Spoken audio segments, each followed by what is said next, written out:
Smart टेलिकमको 30 अर्ब ठगी प्रकरण भनेर र त्यसमा मलाई जोडेर सुटुक्क चाहिँ स्विजरल्यान्ड भागे भनेर लेखिएको समाचार यति निरर्थक, यति भ्रामक, यति घटिया र यति तल्लो स्तरको सी ग्रेडको पत्रकारिता पनि भन्न नसुहाउने हिसाबमा जसरी समाचार प्रकाशित गरियो, यसले मेरो मान सम्मान प्रतिष्ठा, मेरो राजनीतिक जीवन, समग्र संसद सांसदको भूमिका र मेरो पार्टी प्रतिमा पनि यसले चाहिँ अपमान गरेको मैले महसुस गरेको छु र यो सम्मानित संसदमा रेकर्ड रहोस् भनेर म यसको खेद र भर्त्सना व्यक्त गर्न चाहन्छु। म चुनौती दिन चाहन्छु, स्मार्ट टेलिकम प्रकरणमा मैले सम्माननीय सभामुख महोदय एउटा मिटिङ, एउटा फाइल ल्याउने, एउटा फाइल अगाडि बढाउने, एउटा फाइल पारित गर्ने, मन्त्रालयका अथवा सम्बद्ध कुनै पनि निकायसँग मैले एउटा मिटिङ मात्रै पनि गरेको रहेछ भने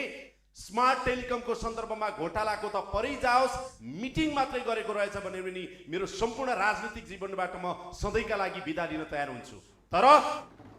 तर प्रचार र झुटो चाहिँ एउटा लालछना लगाउने हिसाबमा सस्तो र सी ग्रेडको पत्रकारिता, डी ग्रेडको पत्रकारिता गर्ने नाममा कसैको व्यक्तिगत स्वाभिमानमाथि कसैले यसरी चुनौती दिन्छ भने आज सम्मानित सदन मार्फत म त्यो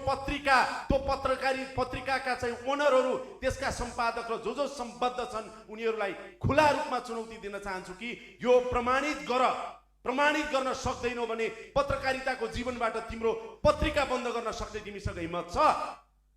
यो चुनौती दिन चाहन्छु सभामुख महोदय। होइन भने यसरी राजनीतिक रूपमा एउटा उदाइरहेको व्यक्तिलाई, पार्टीलाई, संस्थालाई, संसदलाई यसरी अपमान गरेर अगाडि बढ्न पाइँदैन। म यो अनुरोध गर्न चाहन्छु र सम्पूर्ण मेरा शुभचिन्तकहरूलाई यो भ्रममा नपर्नको लागि पनि म अनुरोध गर्न चाहन्छु। र अन्त्यमा के भन्न चाहन्छु भनेदेखि यहाँ सञ्चार मन्त्री हुनुहुन्छ भने म सम्माननीय सभामुखज्यू मार्फत आग्रह गर्न चाहन्छु, कृपया प्रेस काउन्सिललाई सशक्त बनाउनुहोस्, अहिले नै सशक्त बनाउनुहोस् प्रेस काउन्सिललाई, त्यो आग्रह गर्न चाहन्छु। त्यस्तै गरेर गृहमन्त्रीलाई र सम्माननीय